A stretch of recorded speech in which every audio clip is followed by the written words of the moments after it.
FM, online, on your mobile and on digital radio. Leading Britain's conversation. This is LBC. From Global's newsroom at 7 o'clock, Scotland Yard's understood to be investigating a fresh allegation of historical sexual assault against John Warboys. He's not been arrested over the allegation, which is reported to date from 1997. The former black cab driver is due for release within weeks after serving 10 years for drugging and attacking women he picked up in his taxi. Richmond MP Zac Goldsmith has told LBC Warboys victims need further reassurance. If he is released, we need to ensure that he is not allowed to return to London, which is where the vast majority of his crimes were committed. It would just add an outrage on top of an outrage were that to happen. And the Secretary of State does have a role to play. He can't dictate the conditions, but he has a role to play. Boris Johnson's call for extra spending on the NHS after Brexit has been backed by the Health Secretary, Jeremy Hunt. The Foreign Secretary is thought to have used this morning's meeting to press for millions of pounds for extra money. It led to a warning from the Prime Minister Cabinet discussions should remain private. Former Health Secretary Stephen Dorrell has told LBC, regardless of Brexit, the health service should grow to meet demand. What I'm not in favour of is the debate that says there's money available or not available from contributions from Brussels, and somehow linking that to demand for health and care services in communities up and down this country. The government is opening a new unit to counter disinformation and so-called fake news spread by foreign powers. It's been agreed by the National Security Committee. As it's been announced, the Ministry of Defence will carry out a new review into military capability. The mother of an 11-month-old boy at the centre of a life support treatment battle has told a judge God, not doctors, should decide when he dies. Specialists at King's College Hospital in London have told the High Court giving Isaiah Hastrup more treatment wouldn't be in his best interests. An 80-year-old woman has died after her car went into a river in Wales. Police say she hit railings before going down a riverbank in Tonnerville near Pontypridd. And the Oscar nominations have been announced in Hollywood this afternoon. 3 British stars have received nominations in the Best Actor category. LBC's entertainment editor Charlie Girling was watching. Favourite Gary Oldman is up against newcomer Daniel Kaluuya and Daniel Day-Lewis for his last ever film role in Phantom Thread. Despite his recent Golden Globes win, James Franco was snubbed following multiple allegations of inappropriate behaviour. The big winner overall was The Shape of Water, with 13 nominations. The LBC Markets report the FTSE 100 closed up 16 at 77.31. The pound buys $1.39 and €1.14. LBC weather, some heavy rain across the north and west, drier in the southeast overnight, but very windy in western Scotland, milder, a low of 9 degrees. From Global's newsroom for LBC, I'm Thomas Watts. LBC Travel looking first at the M25 in Buckinghamshire. They're accused clockwise towards junction 16 with the M40 because of an accident earlier, but all lanes have now reopened. On the Surrey stretch of the M25, 2 lanes remain closed anti-clockwise between junction 13 at Staines and 12 for the M3 because of an accident which is causing delays. There are long queues on the A12 heading south from the Lee interchange down to the Blackwall Tunnel after a closure earlier this afternoon for an accident. There are also long queues on the A11 and A13 heading east from Whitechapel, and there's some slow traffic heading north towards the Blackwall Tunnel on the A102 after a car broke down earlier on. LBC Travel, I'm Ross Powell. This is LBC from Global. Leading Britain's conversation. The Nigel Farage Show. Mr. Nigel Farage. Thank you, Donald, and good evening, everybody. Tonight, I promise you, it's a UKIP-free zone. We're not going into that soap opera, which is still playing out today, and will go on doing so until the extraordinary general meeting, which has been announced today, will take place on the 17th of February in Derby. There'll be more of that between now and then. No, it's not UKIP tonight. Tonight, we're discussing a much longer running soap opera, one that is equally dramatic, one with a series of twists and turns, and one that we woke up this morning to see that ahead of a cabinet meeting, a senior, very senior minister, in fact the Foreign Secretary's friends had briefed that he would go in to that cabinet meeting fighting for an extra £100 million a week to be given to the National Health Service. Who am I talking about? Well, of course, It's Boris Johnson, isn't it? Now, Boris, when it comes to giving money to the National Health Service as a result of our leaving the European Union, has a little bit of form. You might remember that red coach that went around the country saying, we give the European Union £350 million a week, let's fund our NHS instead.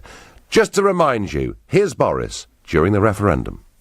If we vote leave on June the 23rd, we can take back control of £350 million a week dear, oh dear. And spend on our priorities here in this country, including on the National Health Service. Well, I always thought that figure was absolutely stone bonkers, because that figure was the gross figure. And yes, sure, we do account for it in our Treasury figures, but that was before the British rebate, the one won by Margaret Thatcher, although reduced significantly by Tony Blair, and didn't take into account the money that comes back, albeit spent at the EU's behest. Had he used a figure of a couple of £100 million a week, it wouldn't have been arguable. But he's never, ever back down from that. And indeed, on Good Morning Britain, well after the referendum, he was asked whether he stood by the original claim.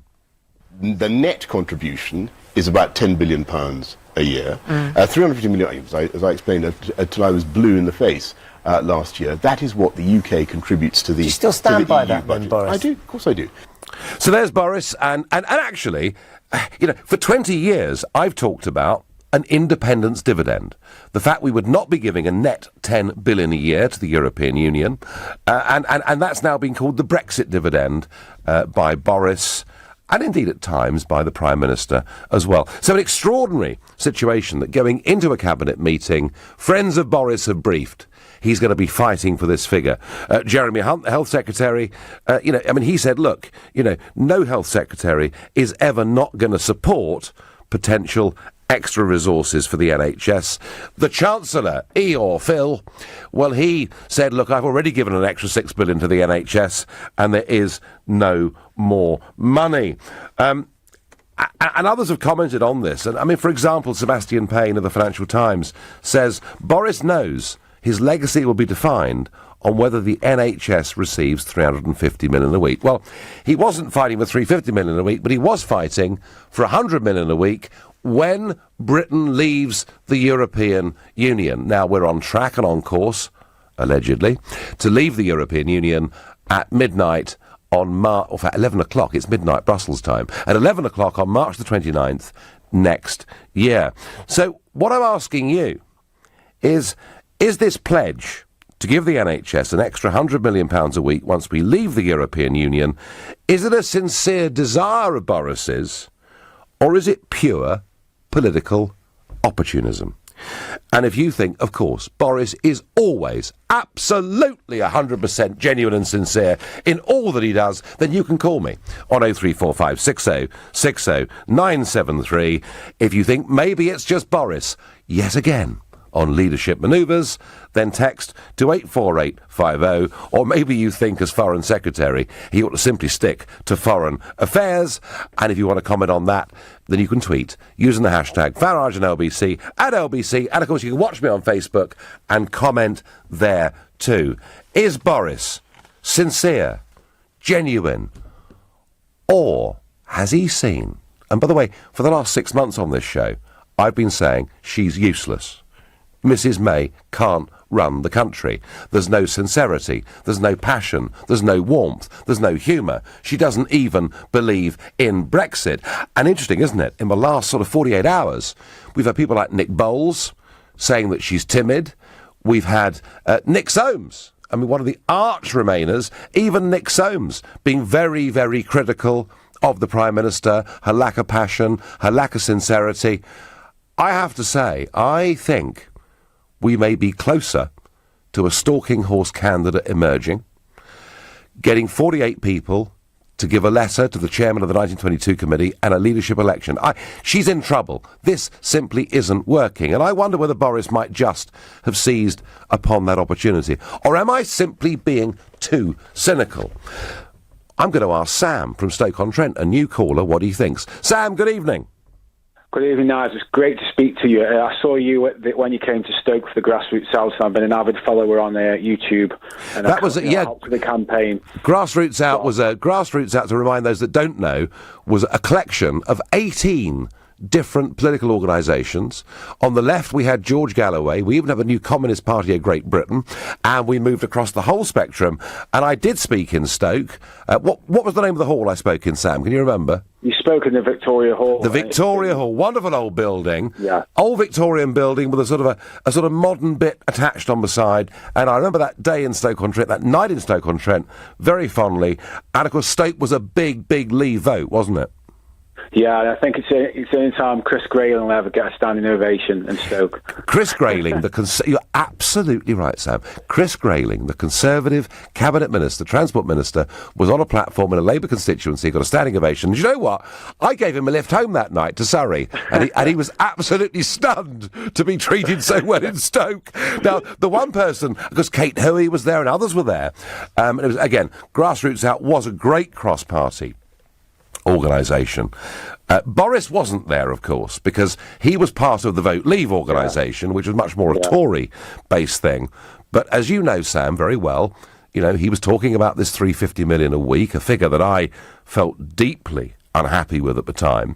But when he talks today about, you know, and pre-briefs, or his friends pre-brief, ahead of a cabinet meeting about $100 million a week for the NHS, do you think, Sam, first-time caller from Stoke-on-Trent, that he is being absolutely genuine and sincere, or is he after the leadership, Sam? I think he's an opportunist. I don't know if he really believes in Brexit. I'm not sure. I totally did distrust May. I think she's an absolute disgrace. I think she was a plant. I think she was a backup just in case they lost the referendum. And as soon as she's gone, and we just get someone who actually believes in Brexit. Because if you believe in something, you find a way to make it a success. If you don't believe in something, you're doomed to failure. You know what I mean? So I'm not sure, and I just really am worried after what you said about a second referendum. And I think basically you need to revive the grassroots out. Well, Sam, do you know what? That needs reviving. Do you know what? Whether it's called sooner the better. Whether it's called Grassroots Out or whatever it's called, I do agree with that. And when I talked, Sam, about a second referendum, it wasn't because I wanted one, because I fear one, because I don't think we have a majority in Parliament for Brexit. So I agree with that. We need a cross-party campaigning group. But what you're saying, and OK, Mrs May, of course she doesn't believe in it. I mean, she couldn't even answer Ian Dale's question, sincerely, a couple of months ago, about whether she'd vote Leave now. But do you still doubt Boris's sincerity on this? I mean, maybe, Sam, I put it to you, the reason he's trying to get some money for the NHS once we've left is he wants to make sure Brexit happens. Possibly, I'll have to do a little bit of research on him, and I'm just unsure. I think he can do two things. You can hold two things at the same time. If he is going for PM and he's a true Brexiteer, all power to him. But I just worry that he's another cynical member of the political class. I mean, they're taught at Oxford to debate even when they don't believe in something. They're taught to debate issues with passion even if they don't believe in them. So I think I've been tainted by the years and years of political class that don't really say what they believe and will just, follow everything and follow, the masters above, the global finance, the IMF and all that. So I'm a bit worried. Yep. I'd love to see, someone who really believes in Brexit, basically. I think, I think David Davis. I like David Davis or Liam Fox. Yeah, but David Davis is trapped, isn't it? He's piggy in the middle. He's the guy trying to sort of satisfy both wings of the cabinet. Sam, great call. Call again. Some really, really good points. On Twitter, I get from Kieran, I can't believe Farage is accusing Boris of political opportunism. Cheek. Oh, yes, Kieran. I'm an opportunist. I joined a party with about 40 members and spent 25 blooming years campaigning for something that everybody said was impossible. If I was an opportunist, Kieran, I would have joined one of the so-called major parties back in the 1990s. I chose not to do so. Ben is calling from Winchester, another new caller to the Nigel Farage Show. Good evening, Ben. Good evening, Nigel. I just wanted to talk to you today about Bojo, the man himself. The man himself. I think the key thing to remember when talking about Boris is that he's actually really intelligent and often underestimated by the so-called political elite. Yeah. I think he's understood that one of the key reasons why the Tories lost their majority in the recent election is the fact that Labour destroyed them completely on the home front, as it were, so on issues about the NHS and public funding. And not only is this, a drive for his aim to be the Prime Minister, but it is also trying to keep the Tory party alive and Jeremy Corbyn out of government by promising all this extra funding. Ben, if you want to do that, you want to change the agenda and the approach and the appearance of the Conservative Party, what you don't do, I put it to you, is to get your mates to pre-brief it, get it on the front page, and turn the cabinet into a bun fight, which gives the impression to the country that the party's divided, which makes life even easier for Jeremy Corbyn, doesn't it? Well, I think the country is fully aware that the cabinet is pretty much divided on every issue. That's true. All right, I tried. Yeah, they don't need reminding about that. But he also appeals to a lot of voters that the classic Tories such as Philip Hammond just couldn't appeal to. Well, he won the mayorship of London. I couldn't agree with that more. His electoral performance in London was quite astonishing, and I do agree with that. But do you think, Ben, let me ask you, do you think he's sincere in this pledge of 100 million a week for the NHS after March 29 next year, or do you think it's opportunism? I think it's probably mainly opportunism. Okay, all right, Ben, I'm going to have to leave it there. We're going to have to move on. I thank you. Ben there thinking it's opportunism, but acknowledging that Boris is very intelligent and the Tory party need to change. If you want to change your party, that was a very odd way of going about it. You're listening to the Nigel Farage Show, exclusive in LBC. It's 7:16. You've heard all about it. Now, it's nearly time to get your tickets. LBC and its sister stations from Global bring you the Global Awards. Thursday, March the 1st, at London's Hammersmith Apollo, celebrating the biggest stars from the worlds of music, news and entertainment. And the award for Best News Moment, Interview or Debate goes to an incredible night of live performances from Andrea Bocelli and Sam Smith. The Global Awards. March the 1st. Tickets go on sale tomorrow morning at 9 at lbc.co.uk. One huge night. The Global Awards. Don't miss it. LBC. Selco Builders Warehouse proudly presents Selco's Deal of the Week. Get down to your nearest Selco this week and get a CD8 stainless steel conventional single oven for just £109 expat. Or a Leisure stainless steel reversible sink for only $24.99 expat. But hurry, this offer ends 28th of January. Selco's Deal of the Week. Find your nearest branch at selcobw.com. We've got it at Selco. Selco, it's where the trade go. The recruitment sector is highly competitive. So if you don't attend the UK's #1 recruitment industry event, with its free seminars, training sessions and networking opportunities, but your competitor does, what then? Don't lose your competitive edge. If you work in recruitment, register now for free entry to the Recruitment Agency Expo. Coming to London Olympia on the 31st of January and the 1st of February. Go to recruitmentagencyexpo.com. PlusNet people can't help but help. Take Dave here. He's a cheery chap. He's helping Mrs H switch to a super-fast fibre package. You're very welcome, Mrs Henderson. Maggie, she's setting up someone online with a SIM-only mobile plan. And Chris... I find drying my hair upside down adds extra volume. Well, he seems to be handing out good advice too. At PlusNet, people will go out of their way to help you. It's probably why they've bagged U-Switch's Best Provider for Customer Service Award for a 3rd year running. PlusNet will do you proud. Crikey, the boiler's gone again. Cold showers. Oh, I'll have to get someone round and tidy up and get better biscuits. I've only got malted milk. I can't have no shower. I've got Zumba on Wednesday. Relax. Relax. It's Trust a Trader. Bloomin' lovely tradespeople who do the job right. You pop in your postcode and find great tradespeople right on your doorstep. Oh, he's here. Get the party rings out. Visit trustatrader.com. Our speciality, the half-whip, no-cap, upside-down Guatemalan matcha frap with semi-soy. Running a small business is complicated. So wake up, smell the coffee and open a PayPal business account. With Click and Pay email invoicing and the PayPal Here card reader. I was ground down by admin. Now it's less time chasing money, more time earning it. And I even have time for a tea break. Search PayPal business account to open yours today. Sign up is free. Terms, card reader and transaction fees apply. Hello, Tim speaking. Have you been injured in an accident in the last 5 years? Hello, Tim speaking. Are you eligible for a PPI claim? Right now, over 6,400 people are waiting for a call that will change their lives. Telling those closest to you that you want to be an organ donor could help save the lives of people like Tim.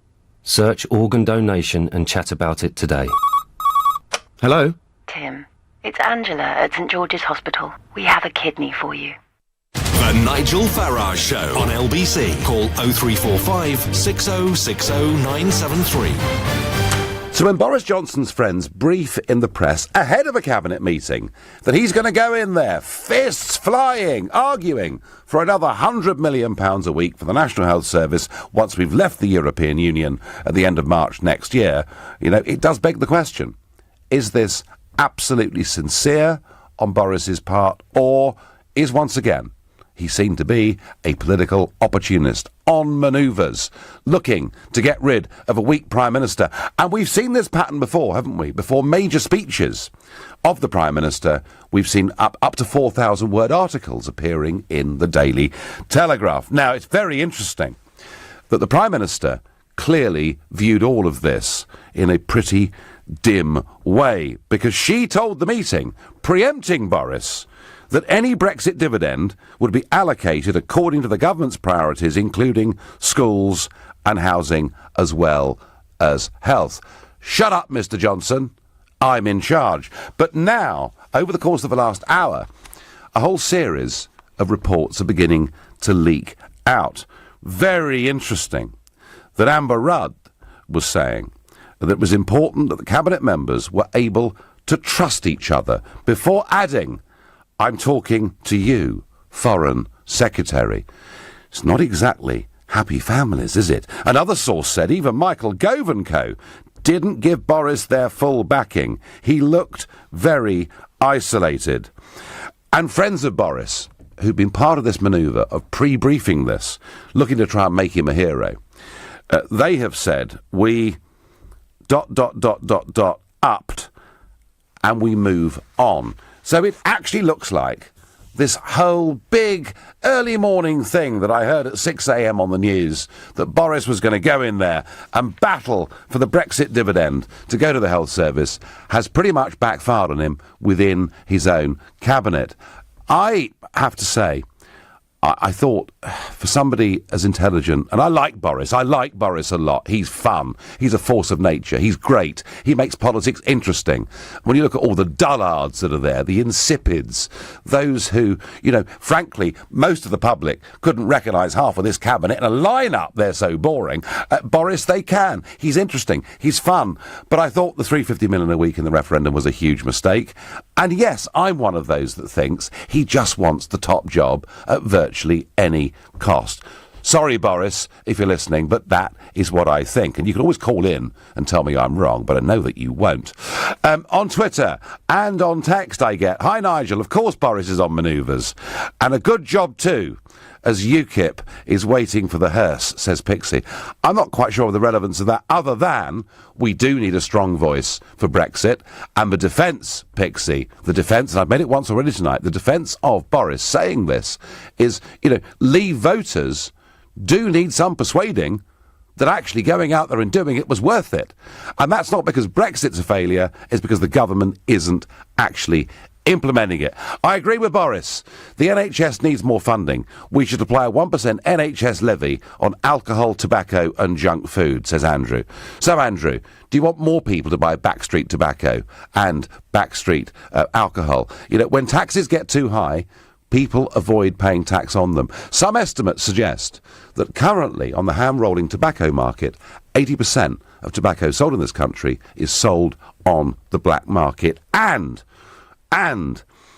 having seen Vince Cable in Sky News' studios this morning, I'm reminded he wants a penny on tax to go to the NHS, as Paddy Ashdown before wanted a penny on tax to go to education. We do not have what is called hypothecation of taxes. The fact you pay an extra 1% doesn't go to a certain department. It all goes into the pot. And you know what? Despite the government's claims, we are still running at a £50 billion deficit every single year. My next caller is Barbara from Chichester. Barbara, is he an opportunist, or was he trying to do the right thing to try and make people believe that Brexit will be a good thing?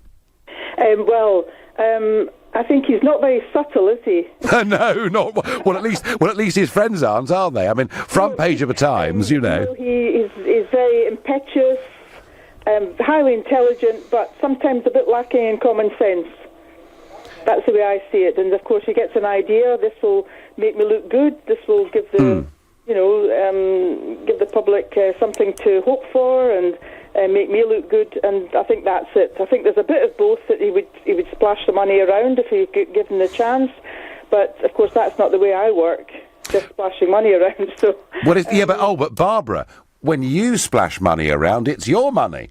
When people like Boris want to splash money around, it's your money as well. Absolutely, you preempted me brilliantly. Barbara, let me ask you: do you like Boris? Well, I do. You do. I do quite like him. And do you think, whatever flaws he may have, and goodness me, we've all got them, but do you think he would make a better Prime Minister than Theresa May? I'm afraid so. You're afraid so? Yes. Why are you afraid? I think he's ideal. Right. But I think that it's just, I can see what's happening with Theresa May, and I don't dislike her, but I can see what's happening. Support is melting away, Barbara, isn't it? Yes. Support is... So, Barbara from about the second referendum, I realised he didn't want one, but a lot of people just don't seem to understand the subtleties, so I just feel that something might happen. Things are happening, as you know. Well, Barbara, my feeling is the more timid the Prime Minister is about Brexit and the deal we get, the more the bully boys in Brussels will simply walk all over her, and the more likely it is then that Parliament rejects whatever deal she comes back with, and that's supposed to conclude in October. And I don't want that. I want the smack of firm leadership. I want someone that believes in Brexit. And I'm pondering, would Boris be better than the Prime Minister? You think he would be. And actually, do you know what? However opportunist he may be, I just want someone as Prime Minister that believes in it. Barbara, great phone call. Thank you. Colin is calling from Finchley. Good evening, Colin. Hi, Nigel. Thanks for taking my call. So, Colin, I'm really cynical, Colin. I'm really cynical. I like Boris, but I think this is a cynical manoeuvre. I think he wants the top job. Am I wrong? Well, no, I think he wants the top job, but everybody calls him a baboon. He's a long way from a baboon, Nigel, because whatever he's doing or does, he does for a motive. Mm-hmm. Everything he does. Mm-hmm. And there's something's in the wind, and I think he's going to go to try to get the top job very soon.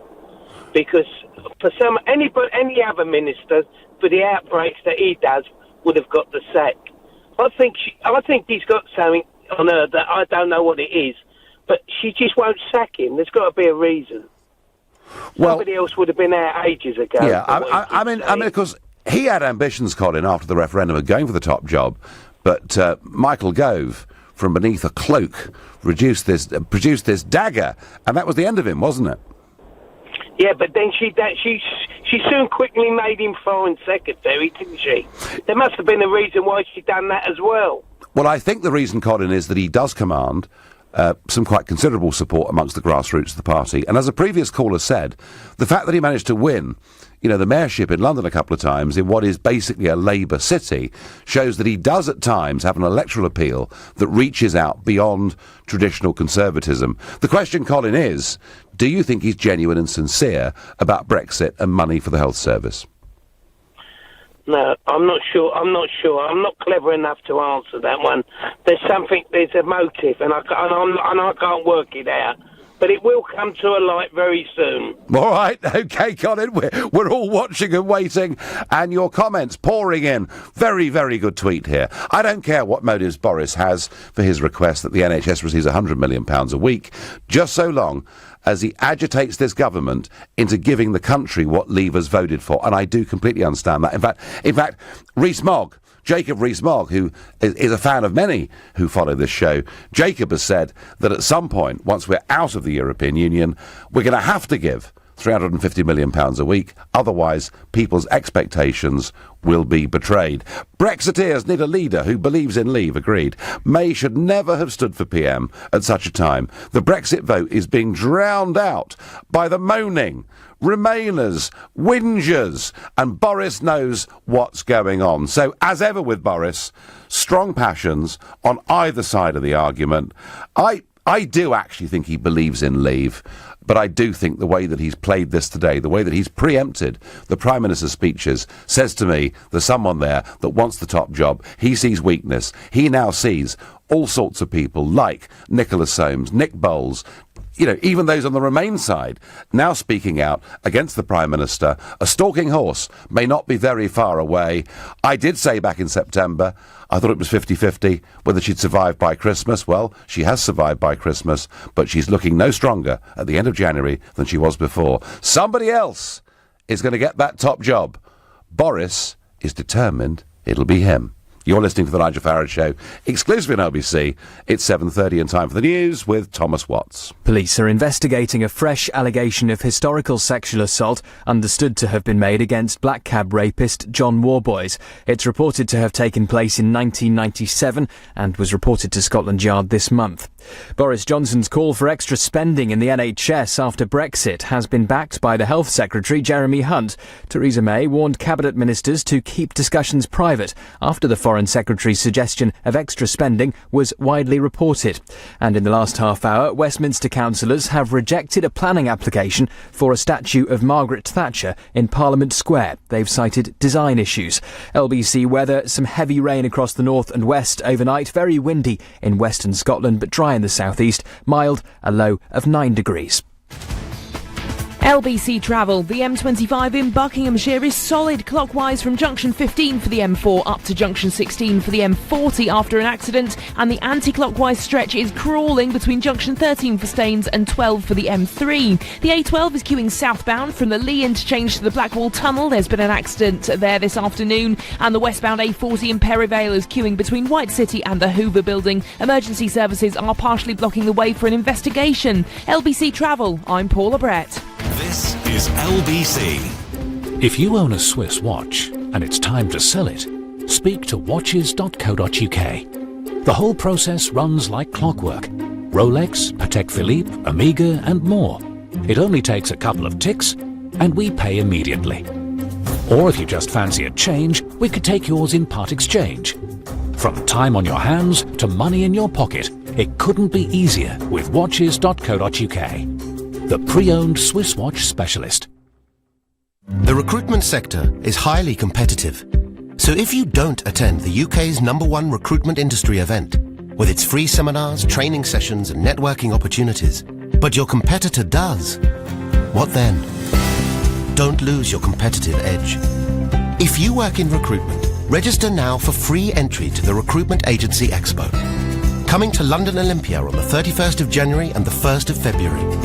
Go to recruitmentagencyexpo.com. Do you or your business own a property with planning permission opportunities or land with development potential?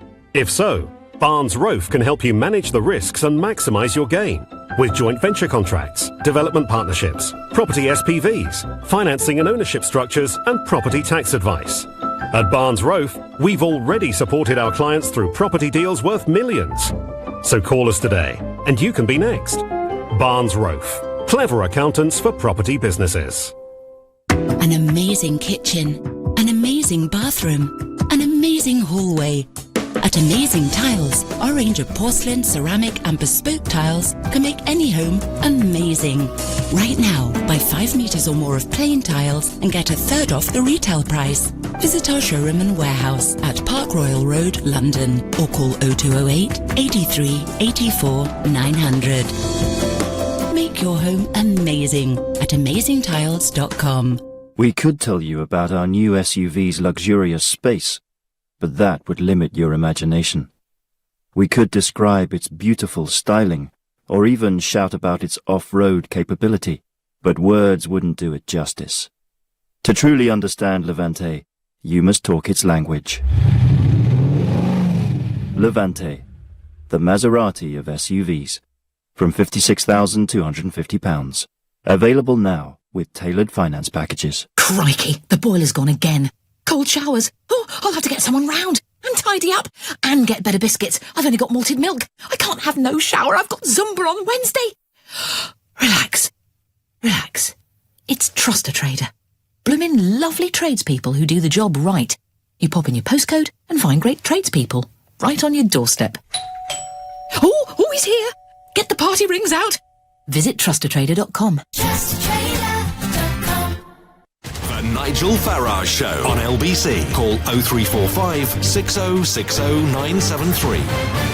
Boris Johnson gets roundly abused at Cabinet for pre-briefing. He will go into fight for £100 million a week for the National Health Service once we've left the European Union. I'm asking you, is he sincere? Is he the right guy? Is he just an opportunist? Is he going, indeed, for the top job? Other news today, interesting. Lord O'Neill, a former Treasury Minister, a Goldman Sachs economist, and, of course, good friend of George Osborne's, one of those saying to us during the referendum, as part, in fact, one of the chief architects of Project Fear, that we were going down the Swanee if we voted Brexit, has said today that the benefits of global growth in the coming years will easily dwarf any hit from leaving the European Union. So those that were telling us we're headed for poverty, misery and plagues of black locusts are saying, actually, it'll be okay. And a really funny one here, but I'm not quite sure at this stage how to interpret. We saw the other day Macron saying that he was going to stop, through social media, fake news twisting the political agenda. Well, the government in this country have announced they will create a new unit to counter fake news and disinformation given by foreign powers. The move to set up a dedicated national security communications unit was agreed by the National Security Council. Well, that all sounds fine and dandy. And, of course, it's all aimed at the fact that we're told that the Russians got Trump elected and the Russians made sure we voted Brexit, and that, of course, yours truly was in the middle of this great spider's web as I ran back and forth information sticks from President Trump to Julian Assange. It's all hooey. And isn't it interesting that both sides of the argument now call something the other side says they disagree with fake news? And in some cases it is, and in some cases it isn't. And I think in a free society, let the press do what they want. Let intelligent people make up their own minds, because actually this is now very, very dangerous indeed, because we could be heading towards some form of state censorship of the internet and free speech, all in the name of stopping fake news. I don't like it. I'm worried about it. I hope it doesn't develop too much. And one quick comment. Do you know, I said to you earlier, I saw Sir Vince Cable this morning, who I like. Very nice man. I mean, deluded politically, but he's, in my view, but he's a very, very nice man. And he was on Sky News talking, as they all do, about the fall in the pound and the impact it had had on this country. And I know there are other LBC shows where they constantly talk about the fall in the pound because of Brexit. And I keep countering by saying, look, if you go back, to 2010, the pound was a lot higher. It's fallen more since 2010 than since the referendum. Well, do you know, today, sterling touched 140 against the US dollar, which is higher than its low point, wait for it, before the referendum. Please, Ramonas, stop bleating, stop whinging, stop talking about the fall in the pound. You simply don't know what you're talking about. Pack your bags and go home. We're bored with you. You're wrong. Back to Boris. Mark is calling from Sunbury. Mark, is he sincere in this? Is it the right thing to do, or is it just naked opportunism? Hello, Nigel. Good to talk to you. Good evening. Before that, I was just going to say, where did you find the time to go between Trump and Assange? Oh, well, I'm a very busy boy. And, of course, don't forget, Mark, given the massive international money that's backing me, I get private jets all around the place every single week. Of course, so, absolutely. and they're all owned by various Russians with long names, but I better not tell you on... I'll tell you in private over a drink, Okay, sure. I mean, just read The Guardian. They'll tell you all this anyway. Right, back to Boris. Back to Boris. And by the way, Mark, you're a new caller to the show. Yes. Is Boris someone that you feel very strongly about?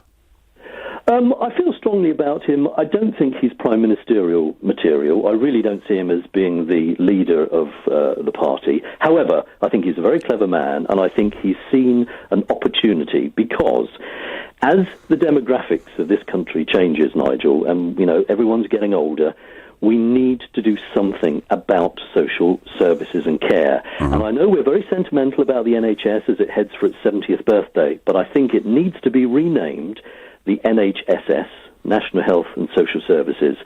And I think Boris is seeing an opportunity for the next election because that will be the main topic that people will vote for. I heard yesterday on Sheila's programme something that really shocked me. Yep. That half the councils in this country, half of the 250 councils in this country have now scrapped the Meals on Wheels service. Mm. And we have got millions of elderly people who are starving. Not to death, but starving. They're going without food. Well, Mark, we have a huge crisis with all of our public services, and I always say that it's a population crisis, that our population is rising by 500,000 a year, and it's very, very tough to catch up. And ageing is a part of this. But Mark, your analysis that it's this that the next general election will be fought on may well be right. Let me ask you this. Is Boris identifying this because he wants the Conservatives to beat Corbyn, or is he seeing a way of positioning himself to be the leader of the Conservative Party at the next election, or perhaps both? I think that the first one. I think he realises this will be the weakness that the Conservative Party have got to get a grip of. As I say, I don't think he'll get the backing of the party for leadership. I think there's some other contenders. But how interesting that Jeremy Hunt has come out now, after Boris has put his head above the parapet and said he agrees with him. Why didn't he, as Health Secretary, say, we want the 100 million? Well, what Hunt said actually was, I don't think any health secretary is ever going to not support potential extra resources for his or her department. So I don't read that, Mark, as wholesome support. But what I also see, Mark, is that, Amber Rudd had a right pop. The Prime Minister tried to preempt him, and even Boris's own supporters said they dotted up. So I don't think today, in terms of political manoeuvring, has been a great success for Boris. Do you? No, but he's a clever man, and he's a very, very clever man, and I think he's looking to the future. Listen, if the Conservatives don't, get back at the next election, he's out of a job. So I think he's looking for the party's sake. And all right. No, Mark, thank you. And Mark there from Sunbury saying that Boris actually is being very, very sincere. Shaz says on Facebook, anyone can promise the moon if they know they will never be in a position to deliver. Well, Boris thinks he will be in a position, or he wants to be. Jeanette says, Nigel, I can't understand why May is still there. She's useless. I hope someone puts the cat among the pigeons soon. Jeanette, I sense it's getting closer. I really do. Paul says, whilst Boris's numbers are ambiguous, I feel he is somewhat sincere. However, with a double-edged sword for a leadership punt, well, I think he's up for that punt, and he'd probably make sure that Michael Gove, is locked in a dungeon so that he can't wield that dagger once again. Martin says, I'm not bothered if Boris is PM as long as Jacob Rees-Mogg is there in the cabinet. And Liz says, I think he is sincere. He fronted the campaign that put out that figure, so I bet he'd be able to say that the NHS has started to benefit already. He also wants to be PM, but don't they all? No, Liz, they don't all, but many do. Look, here's my problem with this. If we do leave the European Union on March the 29th next year, we leave the treaty, but we go into this period that Theresa May is desperate to negotiate, this transition period, or as she's rebranded it, this implementation period, we go on for at least that 2-year period paying the same level of membership fees. And to say we're going to have this money free to give the NHS because we've left when we're going on paying the contribution is actually a political and an economic fraud on the taxpayer. I want the independence dividend to be spent on things in this country, and I do think the NHS is a very good way of doing it. But actually, if we do it, next year from April, Boris will be double spending. Mind you, Boris does like spending money. And I get on Twitter, maybe Boris could put the £100 million a week towards his Channel Bridge. He'll need a lot more than that to build that bridge, in my view. David is a new caller from East Finchley. Good evening, David. Hi, Nigel. Thank you for taking my call. I just wanted to share with you, I'm a Conservative, and I've been to a number of conferences. I was there in 2014. This sounds like a confessional, David. No, I still feel good about it. Less good, but still good. Boris, wherever he goes, he is mobbed. Oh yeah, he's mobbed. He's like a Hollywood actor. People want to touch him. It's almost embarrassing. I think he may like it, but it's embarrassing. It's a good thing for him, and I'm sure that other cabinet members who, no way do they have the same popularity. David, no one knows who they are. Unfortunately, outside of circles, I'm sure people wouldn't necessarily recognise them. Some would, but do you know, David? Do you know, David? In the referendum campaign, with about 3 weeks to go, what you and I would think prominent cabinet minister came into my local pub one morning for a coffee to talk to me, and the landlord and landlady and my staff, all of whom are reasonably aware of current affairs, after he'd left, said, "Who's that geezer? I think I might have seen him before." And this is what you and I would think is a big name. Boris has got that star quality. David, is Boris perhaps the Trump of British politics? I don't think he's a Trump. He's never going to, break too much with the norm. But I do think that. But he's a celeb, isn't he? Well, if obviously Theresa May in July 2016 got elected, got chosen by the Conservative MPs. If it had gone to a vote from members at the 2016 conference, despite the Conservatives being split down the line on Brexit, I think he could have won it, just because of who he is and the talk he does. David, as a paid-up Conservative, do you think your party would have a better chance of beating Corbyn and his momentum campaign if Boris led you into the next election and not Theresa May? Good question.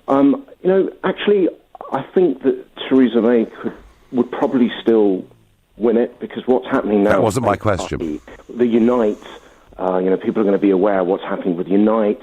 They're taking hold of councils, what's happening in David, we're not talking about the Corbynistas, we're not talking about the hard left, we're not talking about the deselections and all the extraordinary things that are going on in the Labour Party. I'm asking you, as a loyal Conservative, paid-up member, activist, somebody who came on and confessed he'd even attended conferences of this party, would Boris have a better chance of winning the next election than May? No comment. No comment. Well, I'm going to comment. He'd have a much better chance of winning the next election than May. And David, a new caller from East Finchley, I thank you for your call and your confessions to an LBC listenership that you've been to Tory party conferences. Gosh, I thought saying you were UKIP was bad. You're listening to the Nigel Farage Show, exclusively on LBC. It's now 7:47. Coming up at 8 on LBC, Clive Bull. The Archbishop of York says rising inequality is a national scandal and a voluntary top-up tax system could help. But would you volunteer to pay more tax? Clive Bull on LBC. I've got someone here on the phone, says he's Robert, my broadband customer service manager. He says there are problems in the area, which there are, and as I'm a valued customer, they're offering me a refund. Great. Just so long as I confirm all my card details. That tells me Robert is not who he says he is. My money? My info? I don't think so. Always question uninvited approaches and never give out personal or financial details in case it's a scam. Take 5 to stop fraud. The massive relocation sale is now on at 269 Ballards Lane, home of the Curtain Factory outlet, and everything must go. That's 10,000 rolls of designer curtain and upholstery fabric, down to between $2.99 and $4.99 a metre, regardless of the previous price. We'd rather sell it than move it, so hurry to the massive relocation sale. Must end mid-February at the Curtain Factory outlet, 269 Ballards Lane, North Finchley. Open every day. curtainfactoryoutlet.co.uk. At UKME, our chauffeur service is 6-star. Just like the package we offer our drivers. Join the company that treats its drivers like VIPs. Apply today at ukme.co.uk. Everyone who comes to TDC Smile in a Day has a story to tell. I couldn't eat a baguette or fruit, an apple. We gave John dental implants and natural-looking fixed teeth in just one day. What I didn't want was to have teeth taken out and then have to wear dentures. Around 3 months later, we exchanged his fixed teeth for his final permanent set. To see life-changing before and after pictures and independent patient reviews, visit smileinaday.co.uk or call TDC Harley Street on 0203 7334 986. Take the step, because it's life-changing. 0203 7334 986. David's hot or not chicken curry. On our very first date, my wife Maria said she loved spicy food. That's lucky, I said. I'll have it too. But the truth is I don't. Never have. So, whenever I cook her favourite curry, chicken Gujarati with green beans and fresh ginger, I add a spoonful of natural yoghurt in mine, and I keep stum. Make your own hot or not curry with our tender, succulent British chicken. Food love stories, brought to you by Tesco. At PlusNet, we say let's hear it for small businesses, the micros that think mega, run by work all day, worry all night warriors. No home life, no love life, no lunch hours or happy hours, only long hours. Our super fast business broadband is for you.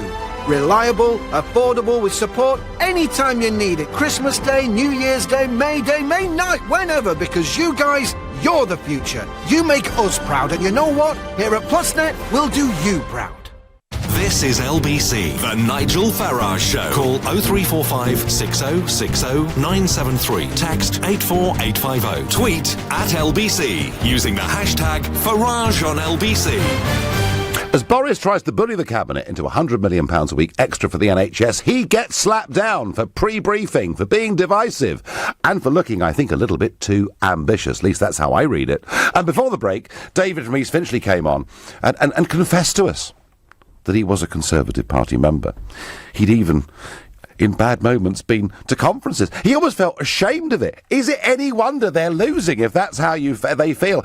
Any of you who are Conservatives and find it difficult to come out can always call 0345 6060 973 under an assumed name. We're happy to talk to you, because I'm not just asking about whether this is sincere or opportunist. I'm also asking, would you have a better chance as a Conservative Party of beating Jeremy Corbyn with Boris as leader rather than Mrs May? And to me, the answer to that, whatever Boris's faults may be, is actually pretty obvious. This guy won in London, which is pretty much a Labour city. So I think he does have electoral talents. Boris Johnson is an opportunist of the highest order, but he's really intelligent. I hope he is. I feel the Tories can do much better than Theresa May, says Jenny, who's texted in from Leicester Square outside the studio somewhere. Boris was sending a strong message to Remain and Leave that the money will be spent after Brexit, and he fears Gove. I don't think he does fear Gove. He may fear Gove's dagger, but he doesn't fear Gove standing for leader. Michael, I don't think, would ever do that. Boris could and should have picked up the baton when he had the chance. Theresa May won't deliver Brexit, and Boris knows it, says David. David, there may well be something in Boris's thinking, very much as the same as Jacob Rees-Mogg said, that all these millions of people voted because they wanted something to be better, and it's got to be delivered. Stuart is calling from Putney. Good evening, Stuart. Hi, hello. I don't know why people think he's so clever. He was a terrible mayor. He wasted billions of pounds on Garden Bridge, Boris Island. Yeah, absolutely. He's a blundering foreign secretary. He's made some terrible blunders. He's lied during the Brexit campaign, sort of unnecessarily. How's he lied, Stuart? Well, he did with the 350 million. He did say, if you look at the actual slogan on the bus, I think you can't call it a lie, but you can. Disingenuous. But okay, fine, all right, yep. But Stuart, he's intelligent because he speaks in Latin. Yeah, I know. He's funny, but he's clever to be funny. But I don't think he's not intelligent for the country. He's going to help himself, but he's not going to help us. If you want someone to waste a lot of money on vanity projects, he's your man. But if you want someone to run the country, he's certainly not. I think of the two, I prefer May. I think she's probably Yeah, I don't particularly like her, but I think she's probably dealt a very difficult hand, and she's probably doing the best she can. She's fudging her way through, which is probably the best policy, actually. Is she strong and stable, Stuart? I think, as I said, I think she's sort of fudging and getting her way through, and I think she'll probably survive, strangely enough. Do you really think, Stuart, that at a moment when the government has been tasked by the electorate to carry out the biggest constitutional change for goodness knows how many years, centuries, that fudging your way through is sufficient? Yeah, I think it's probably the best thing to do, actually, because I don't think many people want to care that much. I think 10% really care about Brexit, and the rest just turned up on the day and voted. So I think she's probably... And are you, Stuart, are you a Tory voter? No. Ah, right, okay. But I'm not. But I wouldn't vote for Corbyn either. So, oh gosh, I think of the two, Boris is more divisive actually. So I'm not sure that he's an electoral. I think he's very good, Stuart, at reaching out to the electorate. But I think within the party itself, he's incredibly divisive, and I'd agree with that. Stuart, I know, Stuart, I must move on. I thank you for your call. I'm going to go to Brian, who's calling from Stockton. Brian, good evening.